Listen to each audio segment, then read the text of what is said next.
All right, so we're going to talk about this 1214 Half-Life Lab for those of you who missed any information or data gathering. So first thing is reading this, where it says, read this. So radioactive decay is a random process, much like flipping a coin or piece of candy. It's 50-50 chance. Right? It is not possible to predict the radioactive behavior of one individual atom. We can try to calculate and predict the radioactive decay for the group. So if we have a bunch of atoms, we can try and predict this half-life.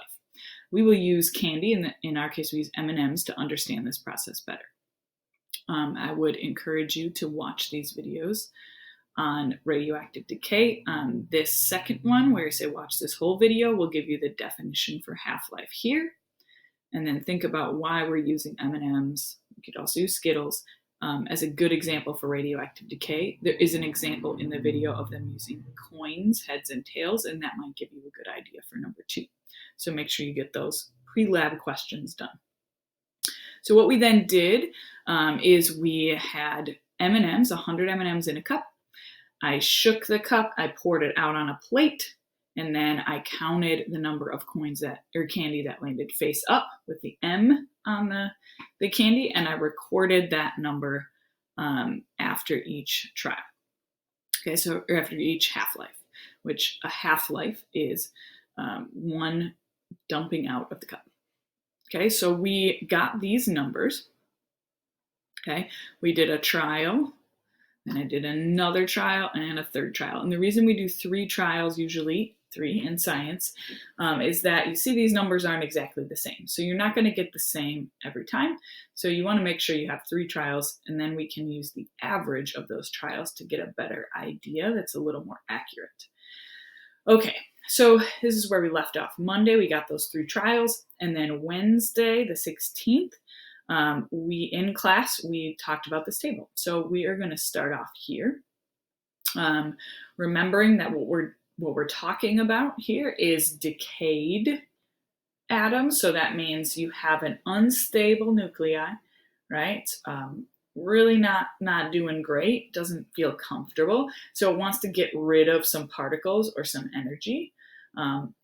The way it does that, remember last week we talked about alpha decay, which is when that nucleus will shoot off 2 protons and 2 neutrons out of the nucleus. Call that alpha decay. Alpha particles are leaving.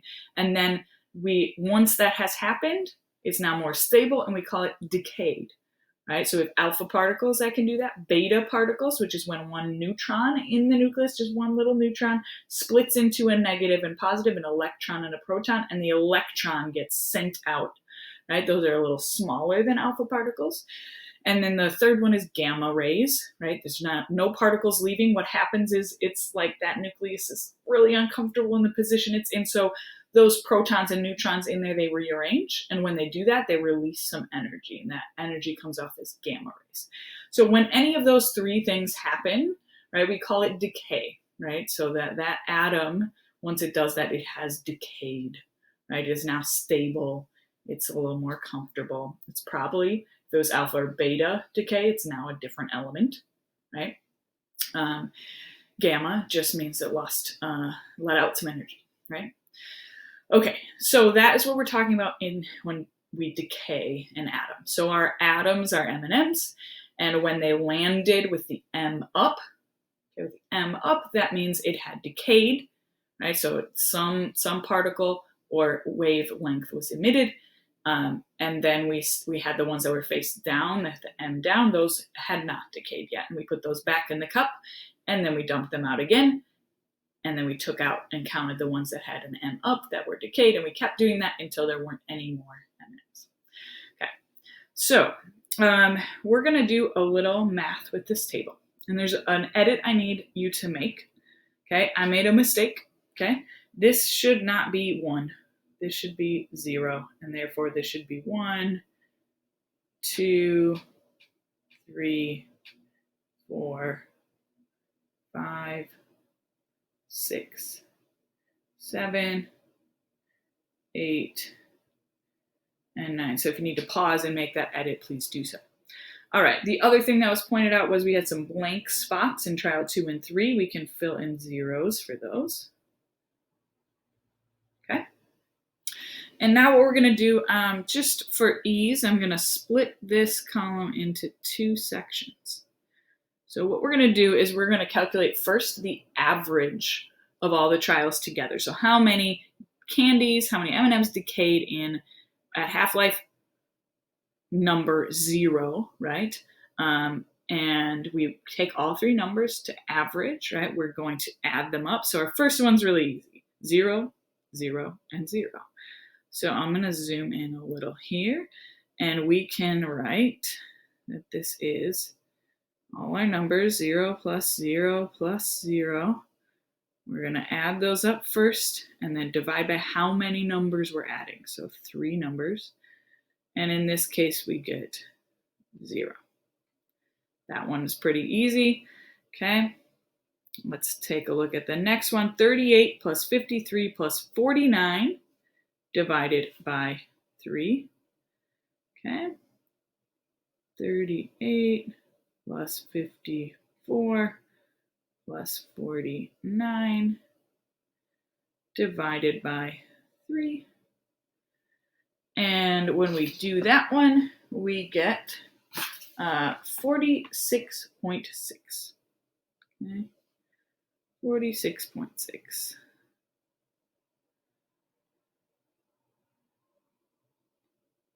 That was the average for half-life number 1. Okay, so what I'm going to have you do now is go through and do the average for all these. So if you want to pause the video and do that, and then I will come back and you'll have that part all done. All right, so you should have these numbers for the average for each of the half-life times, right? Just haven't dumped out the cup. Okay, so why I drew a line and what we need to now put in there to help us out is to total those as we go. So how many decayed candies did we have after 0 half-lives? Right, this one's pretty easy. We had 0. Now, if we look over at this section here, right, theoretical number of non-decayed. So we have to think about how many did we start with. So it says in the procedures to place 100 pieces of candy in a cup. So we started with 100. So at the beginning, if we have 0 decayed, right, that means we still have 100 that have not decayed. Okay. That math is a little easy. Okay, so let's say, okay, 1 half-life has now passed. 1 half-life passes, so our average was 46.6 decayed.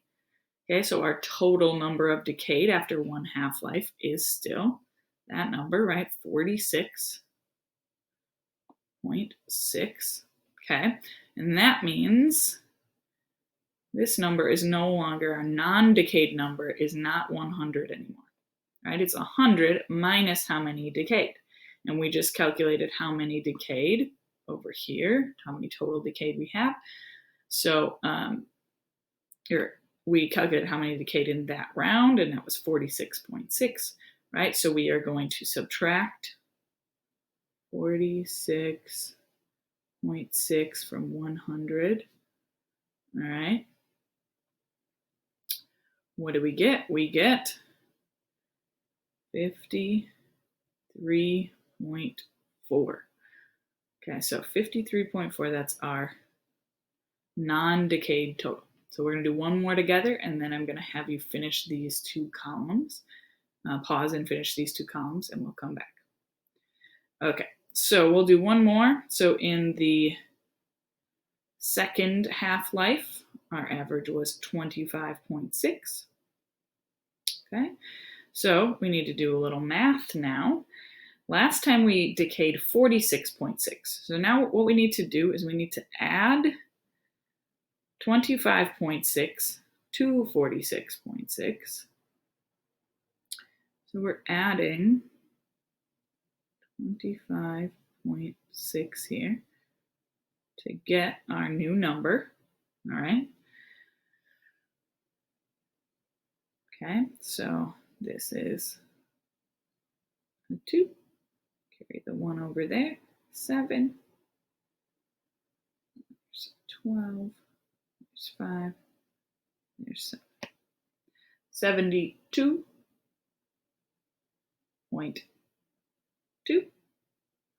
is our total.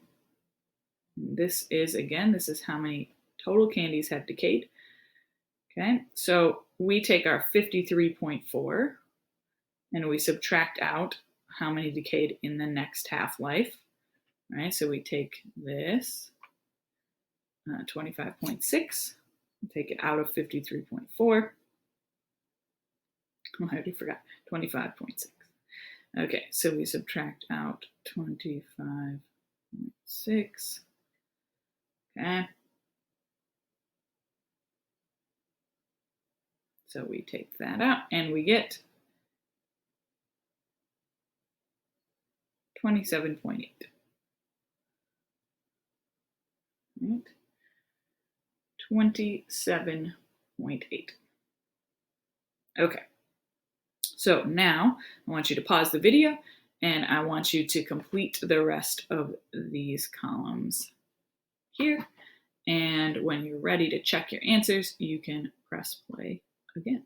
So you should have these numbers here in this column. I have a little copy of it over here because we're going to use it on the next part to help us graph a little easier.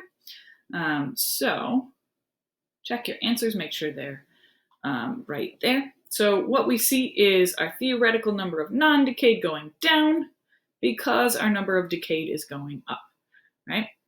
So our next part is to graph, okay? So we have a few things to do with this graph before we start. Some of it's done on here. You see I've typed some things. So the first thing we want to do is label the axes, the x and the y-axis, with what is going on the y and the x and the units that we're going to use. Okay, so before we get started, there's an edit here. So instead of average here, okay, we want this to actually be theoretical. So my bad.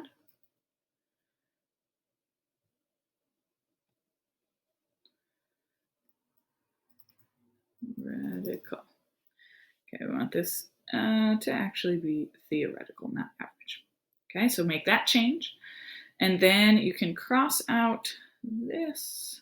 We are not going to do that. All right, those two changes. And then come down here to the graph. So we're going to label the axis. The first one is x, half-life number. And we measure that. This unit is half-lives. So it's in parentheses. So it's a construct a graph of half-lives versus theoretical. Usually whatever's listed first when they tell you to graph something in science is the x. Not always, just make sure. So our y-axis is theoretical non-decayed. And we measured that in M&Ms. Right? That's our unit. The title we came up with during class is Theoretical Decay of M&Ms. That's what we're seeing here on the graph. So your title might sound a little different.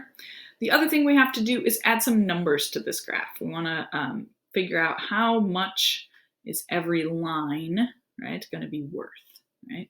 So we need to look over at our data. So we are going to be graphing our half-life number versus our theoretical number of non-decayed. Okay, so our half-life number here goes up to 9. So our biggest number on this x-axis is going to be 9.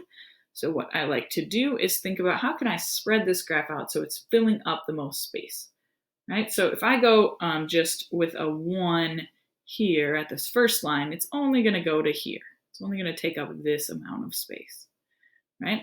But if I try and make it to go all the way to here, then we can spread it out a little and see it a little better. So what I'm going to do, I'm going to count every line on here as a half of a half-life, right? So I'm just going to label, I'm going to start at 0 here, okay? And then I'm going to zoom in a little and I'm going to label. So this would be a half of a half-life at this line. So I'm going to label this one as 1 half-life. Then skip 1, 2, skip 1, 3, 4, 5, 6, 7, 8, 9 is as high as we go. we can add 10 in there just for fun. Okay. All right, so that's our x-axis. And then our y-axis, we need a little higher number because the biggest number in theoretical number of non-decayed is 100. So we know our max here is 100. So how much do each of these lines have to be? I'm trying to get up to 100. There's 5 in each of these sections, right? So we know, first of all, that this one's a quarter of the way to 100, which is 25. Then our next bold line is 50. And our next one is 75. Okay, so what do we need to label each of the individual ones? Well, if you divide it out, it is 5. So I'm going to do this real quick. You do this along with me. We're going to label these 5, 10, 15, 20, 25 is already there. 30, 35, 40, 45, 50, 55, 60, 65, 70, 75, 80, 85, 90, 95, and 100's really big over there. Okay, now we've got our graph set up. We've got a title. We've got our axes labeled, okay? And we've got numbers to help us plot. So what we're going to do is now plot each of these points. So we start with our half-life number of 0, which is going to be over here. And at half-life number 0, our theoretical non-decayed is 100, right? Because we have not decayed any. Get a little bigger. So I'm going to zoom in, and on that 0 line for the x-axis, I am going to plot the first point at 100. Okay, so all the way up there in the top. Our next one over here is 1 half-life, and we are plotting 53.4. So I like to zoom in to try and get it as accurate as I can. So we are at 1 and 53.4.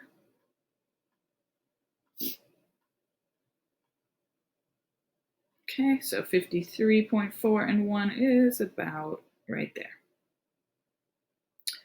Okay, so we have 2 plots. All right.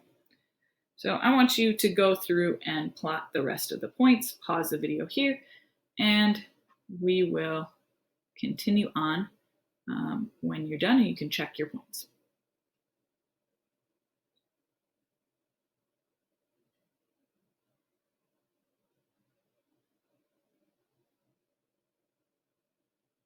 Two, 27.8.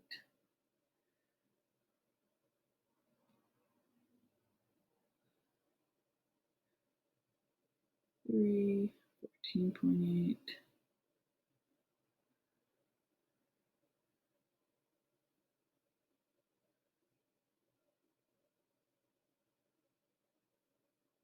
4, 8.5.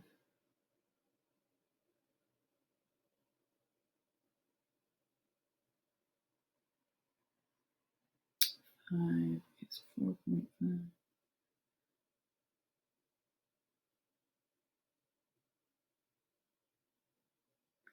6 is 2.2.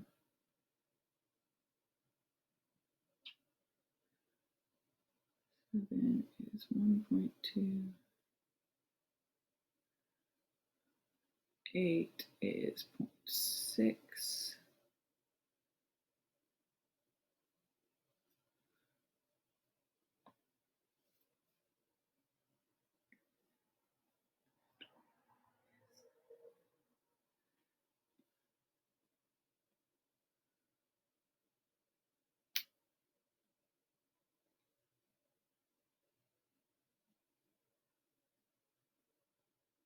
Okay, so here's the plots you should have. I have red dots here. If you see them, here's 100, and about 53, and then we go like this. So what we're going to do next is we are going to add a trend line or connect these dots and see what kind of line we have. So I'm going to use this red, but I'm going to make it a little bit smaller so it doesn't overtake the dots.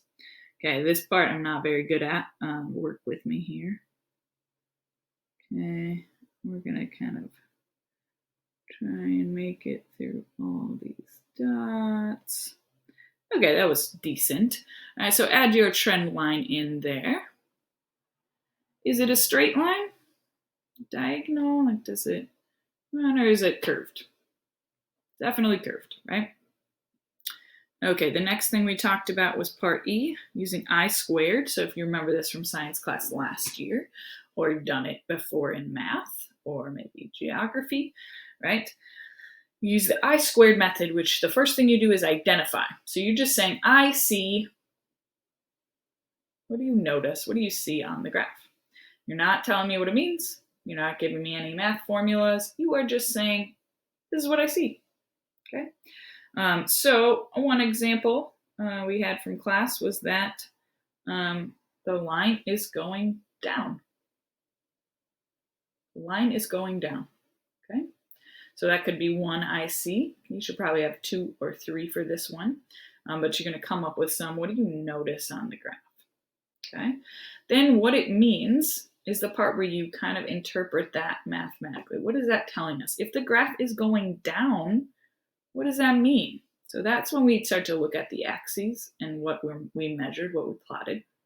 So if we said the graph is going down, right? What does that mean? It means that as half-lives increase, or as we go through half-lives that are non-decayed M&Ms, the number of non-decayed M&Ms is going down, right? Okay, so that's how we do I squared. So I want you to have 1, 2, or 3. It would be the best. And then we will continue with reviewing part E and then going over the CER, F, and the half-life questions G on Monday.